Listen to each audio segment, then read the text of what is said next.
Hey there, welcome to the Empowerment Equation podcast. I'm Rowan Embry. And I'm Lyra Vanguard. On this podcast, we'll have insightful conversations that can empower all of us as we tap into our inner wisdom and connect with our higher selves. We've got some awesome guests lined up who will share their stories about moments that really help to awaken and empower them. And we're sure their stories will empower you as well. Thanks for hanging out with us today. Yeah, I know today we wanted to talk about astrocartography. Yes. I wanted to kind of interview you because you recently came and saw me in a very different part of the world. And I wanted to get your take on how that was. Because for our listeners who don't know, we are very close, but we've been apart for a number of years, living in different areas with very different energies. And she came to see me recently, and spent some good time. I'll just get your take on what the difference was where you're currently living as opposed to where you came and visited me. Well, where I currently live, there's a go, go, go mentality, like to always be achieving and aiming for the next thing. And, career-wise, that can be difficult, especially after a layoff because it's always easier to find a job when you have a job. And so to be in that kind of energy and not have a job and be searching and just papering everyone with your resume, it felt daunting and exhausting at times. And so I did make the decision to just unplug from that for half a month and come see you. One, because it's been so long, and two, because it just felt like the right time to take a trip. I mean, why not do that when I'm not working, because then I don't have to consider PTO and requesting a huge chunk of time off, from a company that doesn't really ever want to give that to you. Right. At least that's been my experience with companies in the past, none of them ever actually, strike a true work-life balance. And so I just felt like it was time to escape from that grind. And then being in a totally different place with you, it was an energy that felt like anything is possible. It felt relaxed and calm and very creative. Like I was motivated to work on our mutual endeavor, this business. And I really it just felt like, there wasn't this crushing go, go, go pace. And like it was all going to work out and everything would be fine if I could just stay and be and work toward our common goal. Wow. So would you say you had a sense of already feeling at home? Because when you say stay and be, did it resonate with you at all that it'd be a comfortable place to be for a length of time as a home situation? Absolutely. I've always wanted to live near the water, and that was definitely a huge aspect of the sense of comfort and feeling at home and just being. I can only describe it as being akin to that feeling that I might have after, doing yoga or doing one of my moving meditation Kundalini sessions, where it's just like a sense of peace and wellness, like everything is going to be fine and work out. That is what being in that place was like, but just all the time without doing any yoga, chilling, but also working toward, a common creative endeavor. Excellent. So prior to coming and seeing me, you had been to a couple of other places that had water. Did you not? Was it not the same? So was it different? Because those places were definitely for vacation, right? And this was kind of for a vacation. I mean, we agreed to work on our endeavor together, but we had some leisure time and we went exploring. So was there a sense of separation between like the other vacation places you went to where you were on the water and you were definitely in a vacation mindset as opposed to coming here and being with me? And was it an energetic difference or was it just who you were visiting? I feel like it was an energetic difference, but also those other times where, with different humans in my life that may have also colored my experience, right? Because, Ah, like one example would be, being on the beach in Florida. I always thought that I might live in Florida or California to live on a beach somewhere. And, I was in Florida for work some time ago, and it just was not the same as my recent experience with you. Yes, it was lovely and it was fun to visit, but I didn't have this sense of well-being. It's like, this is a place I could just stay forever and never return to my home, you know. And then another would be Hawaii. Yes, it's an island. It's surrounded by, beautiful scenery and oceans all around. I was on the big island in Kona, and, you know, there were waterfalls and black sand beaches and green sand beaches and, volcanic eruptions. And it just, I did have a sense of beauty and calm and wanting to be in that kind of an environment that feels so tropical and gorgeous everywhere you turn. But I think visited that place in my first marriage, and there was a great tension with our traveling partners at the time, and so I don't I did not have that sense of well-being, like, "This is a place I could stay and be," and I just think that was probably colored by the tension with the people we were traveling with.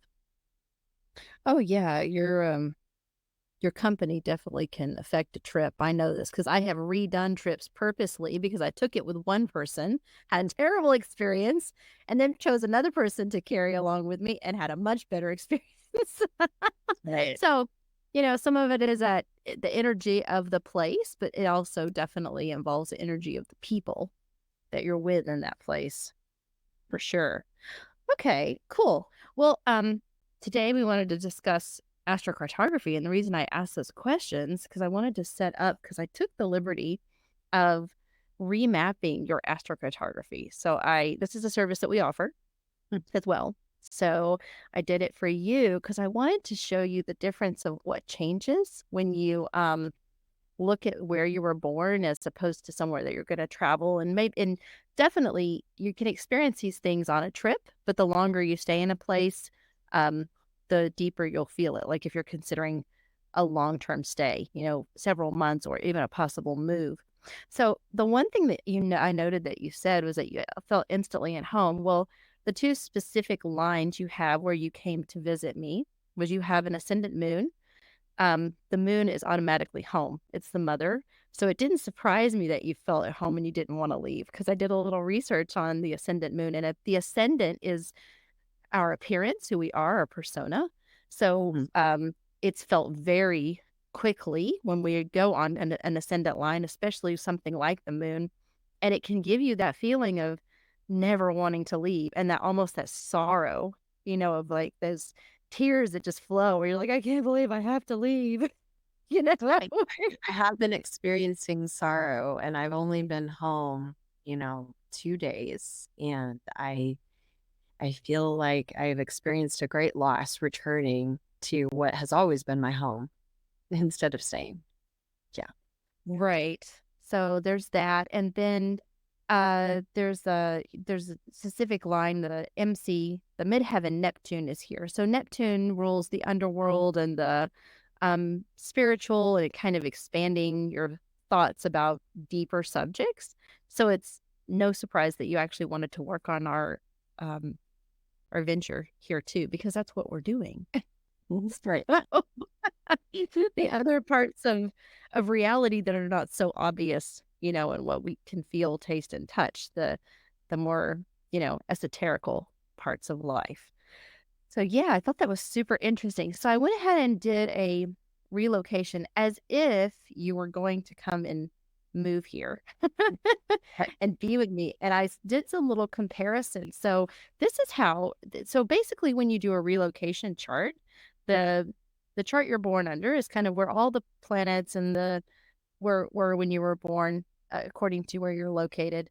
And then when you move, you can redo your chart um, to fit the new location to see what kind of new energies you'll shift into because we work with the earth. So our energies are in constant play with Mother Earth and she affects us and we affect her. It's a symbiotic relationship. So when we go and reside in other energies, our interaction reacts with her. And so it gives us a different perspective on things. This is why I think a lot of people are like, oh, you should travel. And it is definitely about other cultures. But sometimes those other cultures are really crop up because of the energies of where they are on the planet. Those energies affect, because as you know, that was another thing here. You kind of mentioned the difference in culture. I don't know if you want to speak about that a little more, but besides being a little more laid back, were there major differences that you preferred, or before I get into this, or that you noticed? Is everyone just seemed genuinely kind, and nice, and willing to have a conversation or to be very helpful.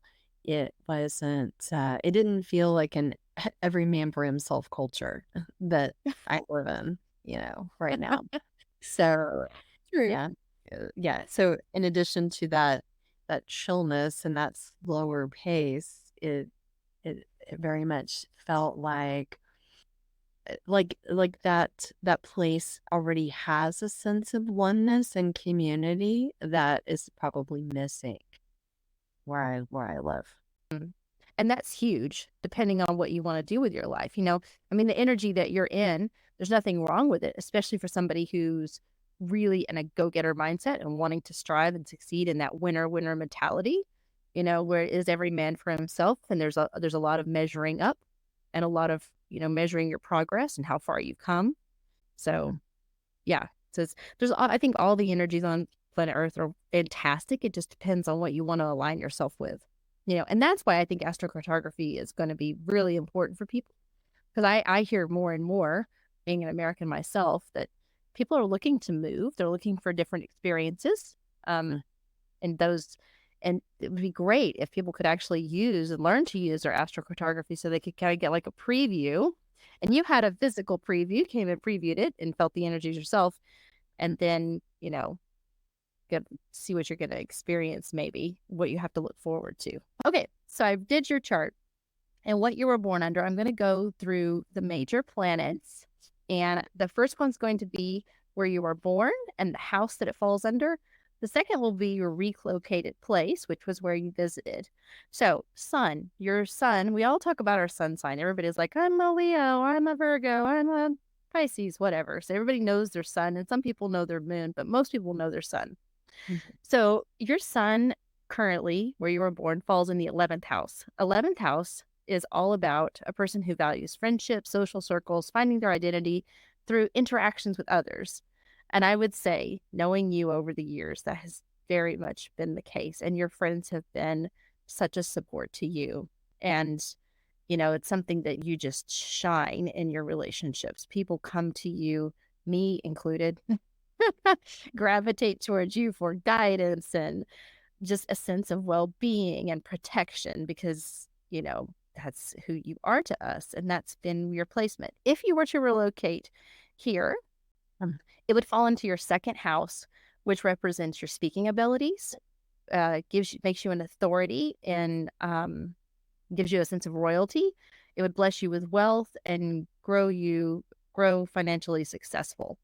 So it would totally shift your Taurus sun energy of that 11th house of friends, nurturing, protecting people, housing, you know, inviting people to live with you.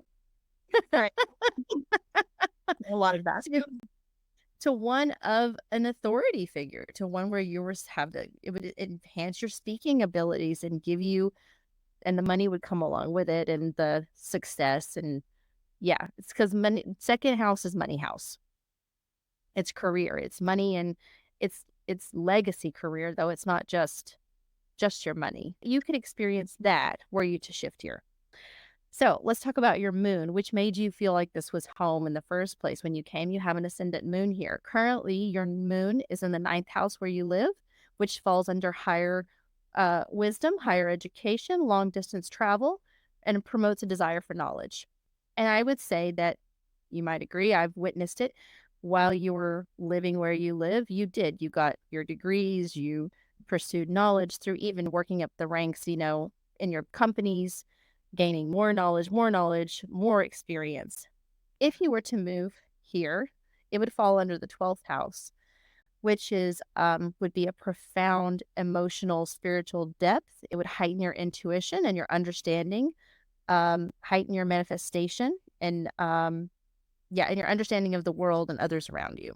So to give you 12th house is all about the underworld. It's ruled by Neptune, actually, which you have a Neptune line here. So it would give you that deeper that need for like spiritual growth and deeper understanding. So your focus wouldn't be so much on like college education or degrees or more certificates. It would be on a deeper spiritual understanding, profound understanding, which is what we're going toward anyway. Mercury rules communication, how we talk, and all of those good things, how we receive information, how we give information out, and how we come across when we're speaking to others. Currently, it falls in your 11th house, which is also the house of associations and friends. Currently, in your situation, you're viewed as straightforward, direct, blunt. You have good relations with others, but negative people don't even try to come your way because they have a strong sense of that you have a strong sense of self and very clear boundaries. Yes. If you were to relocate where you just visited, you would all of a sudden becoming interested in reading, teaching, speaking, exchanging ideas openly, keeping up with current events to learn, and also quickly share that information and become more talkative about what you were learning, which would be great. Yes.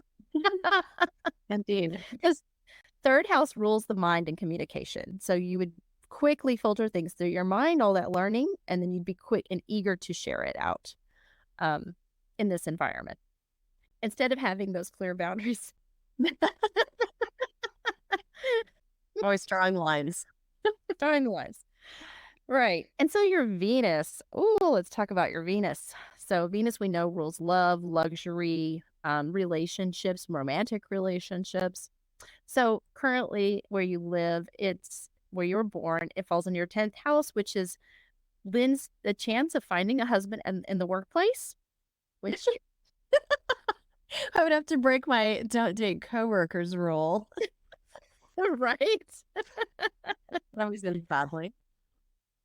Be more where you're focused on work rather than love, prioritizing work over relationships. So that's in the energy that you've been in now. You've just been like in survival mode, just like kind of love is on the back burner and making the money, getting the education, moving up, you know, 10th house rules work. So to have 10th house and Venus, it's kind of hard because then you got to have that work life romantic balance. And that's the energy you're currently in. Yeah, I've not found a balance with that love and work at all. Work rules. Work rules. Yeah. So were you to shift to where you just visited, it would fall into the second house, which falls into the house of money again. But again, this is different work. This is legacy work. This is not taskmaster work. So it says it would make you more romantic, bless you with good relationships, happiness, and family. You would find wealth through a family business. You'd become attractive. You'd develop an attractive persona, elegant in your speech, and receive favors from the government. Right. So your romance, like I said, would shift from the 10th house to the second house. But second house it's big money. It's not work money. It's not getting paid for your time. It's like big investment money, wealth money. So let's see, got a couple more here. So Mars, we're going to go into your planet. Right now it is in so Mars is your action. This is what drives you to try. It's your strive. It's your drive in life. Right now it's in the first house. So your action is all about the self, which rules the first house. So it can become aggressive, assertive, self-preservation as the number one thought, independent, confident in decisions and actions. And so I can see that in you. That's who you've been. If you were to relocate, it would put it in the 4th house, which makes you more creative, enthusiastic, charming. It attracts the opposite sex, becomes deeply emotionally connected to family, which, to me, you're family. So were you to come be here with me? Yeah, I absolutely. I have a family of chosen friends, and among them, you are my sister in that friend line. Yes, and that's what that 11th house sun energy did for you was to. So that's That was great. It's where you were meant to be in the beginning, but we all grow and shift and, let's see, got another Jupiter. So Jupiter is the luck planet. Jupiter is where we expand. It's a gas planet. It's all constantly expanding. So when you align with a good placement with your Jupiter, you can experience more luck, more fortune. And right now it's in the 11th house, which, no surprise, surprise, brings you luck with friends and associates, which Ah, you know you've been lucky with friends and associates. If you were to move here, it would put your Jupiter in the second house, which is that massive wealth. This brings you massive fortune, money, wealth, and fame. So, there's a lot of money in this moving to where you are. I mean, you're speaking to like the need for security in Taurus here with all the financial wealth. right, right, right. Well, that's the case. It's kind of the picture I'm getting, honestly, for you is that where you are, it's all about the first house and the 11th house, which is looking out for yourself, being independent, preservation, making confident decisions, and including those people in your circle through those 11th house relations um, that support you. And they do support you because even on your visit here, those friends picked up some responsibilities that you had when you were away and you felt totally confident that they were handling everything. So that 11th house energy was used perfectly in the first portion of your life journey to build those connections. And you need those connections. Those connections will stay with you your entire life.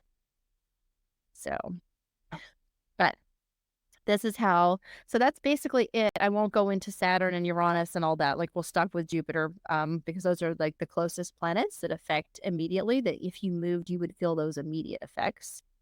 So, what do you think about that as compared to what you felt here the time you were here and then seeing your relocation evolution? Well, it sounds like moving would mean that I wouldn't experience financial struggle the way that I always have in my current location. And that, it honestly it makes it a bit easier to make the decision to sell my house and, just jump. For what feels like to me is a dive off the cliff, right? Because it Right. feels a little nuts to just sell your house and like completely just move to a place because of what your chart says. But I also have a deep belief in it, not just because I experience the energy of that place, but because I believe that, you know, everything about us is in the stars. I mean, who we were meant to be, who we can become, it's just all laid out there if we're willing to look at it and know it and, not write it off as just, oh, it's just astrology, it's all bunk. It's not at all, you know. No, it's a blueprint. Right. It's the Blueprint. map and blueprint that you and universe agreed to before you incarnated. And that's what I want people to see is that you don't have to do this what completely blind, as we've been doing in the past. So far, you and I specifically, have gotten through life by just taking the opportunities, taking the chances, and either operating out of fear or out of excitement, Mhm. and you and I have, we're so similar, but we're very different in that way as well. Because you know me, I've always been the one to just completely scrap everything and start over. Right. Just And I like make to I like to take very when you suggested to me, you could sell your house and just like come be here. I thought that sounds bananas. Like I could, but do I want to? Is that is that scary? But it is scary. I know we've talked also about not operating from a place of fear because making fear based decisions is never the way we are going to grow and expand and become who we were supposed to be in this life. We have to That's let great. go of what our brain is telling us and, you know, get comfortable in our bodies and do heart led activities with our lives. Right. And my heart wants to be right there, living next to the water with you and working on this. My brain is like, "Oh my god, there's so many things. You have to, like, rehome animals and sell your house and figure out about your car note on this new car," like, you know? And then the other part of me is like, "Be quiet, brain, because all those things, you're just throwing obstacles in my path because you don't really want the change, you know? You're Mm, scared of the change. You're scared of becoming what you were meant to be," you know? So, right, right. What surprised me too is even the Venus situation changes as well. That would be really interesting to see how that plays out. Because like you said, you know, you've had to because you've been in such self-preservation mode, it's been mhm, hard to find a partner in the current situation that you're in, just that was aligned with the mm. work and the survival. Well, You know? that's very true. Yeah, I mean, and there's, like, probably a whole other podcast about, you know, meeting partners who are up to the challenge when, you have very independent person who is very driven and motivated and ambitious, that Yes. is not something that a lot of men can handle, frankly, that I've met, at least. So Mhm. but Yeah. I also know that part of that has also been me standing more in my masculine side than my feminine side, and, working to balance those would probably be a lot easier in the energy I felt in the space where you were. Being more emotional and more in tune with my feminine side, and being in a place maybe where wealth does come easier, and I'm not forced to be so focused on the survival and making the money and taking care of myself and my family. Mm. True. Very true. And so you know, we've talked about this in our first podcast about Merry Christmas, You're Fired. It's like so many times. Oh, no. We know we studied your North Node. We know that you have to marry the creativity and the work in order to find to get there. That's what you're working towards. The Scorpio, well, yeah. So I've experienced loss in work and relationships in an effort to get to the right place. I didn't know what that right place was. And, recently have the marrying of the creative and the organized are that's the golden egg, right? Exactly, and that's the thing, we had discussed it as, like, before, like, why were you getting laid off repeatedly? And you even acknowledged it was because, you know, the universe was opening up opportunities for you to find that creative work opportunity somewhere else, and here we are at the precipice of another situation where you've it's like, you can call it a layoff, but the way I see it, doors have been opened again, Mhm. you know? So now you have more choices. And now you visited somewhere where you had, you know, all these energies that you felt firsthand. And now you've looked at your blueprint and you see which houses, what they switch into, which is a totally opposite energy from what you've been um, operating in. So again, I see it as another opportunity. So it's just kind of like, okay, Rowan, what are we doing this time? Are Yeah. we taking the lead? So you I do have a lot to think about I and do. meditate. Yes, absolutely. I think I'm gonna spend the next week or so doing that, because it's a huge decision, but I can say that I'm also ready for something completely different. I don't wanna keep doing what I've always done because I feel like that's gonna put me right back in the position where I'm in the churn and it's go, go, go, and I'll probably get laid off again, you know? And the Well, that's closer I the get to universe's way of taking care of you, of going, "Hey, yeah, we're gonna get this out of your way again." yeah. How many times do you wanna do this before you retire? Yeah. Are you gonna find Oh, I should listen. I should listen because when I don't listen, like, my ear actually plugged up before I came to see you because I wasn't listening, right?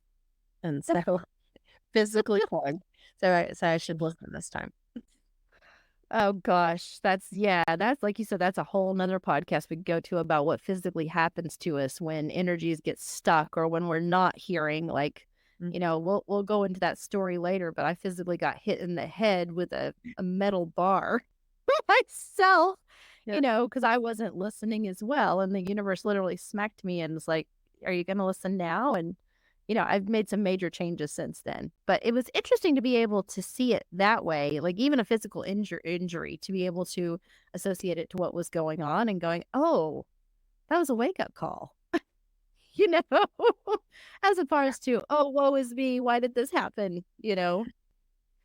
And if you're listening, you can see that it's happening for you, not Not to to you. you. Yes, yes. And that's what also becomes being an observer of your life, literally being able to remove yourself from the situation and look from a higher perspective. And Mm, that's what we want to get people to also with this podcast is realize that A, it's not happening to you, it's happening for you. What is the bigger picture?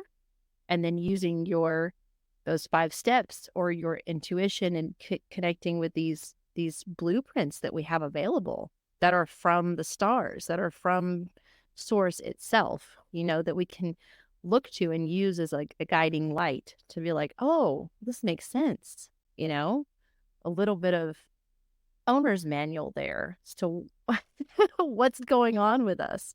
We used to say we wish kids would came with an owner's manual, but they do.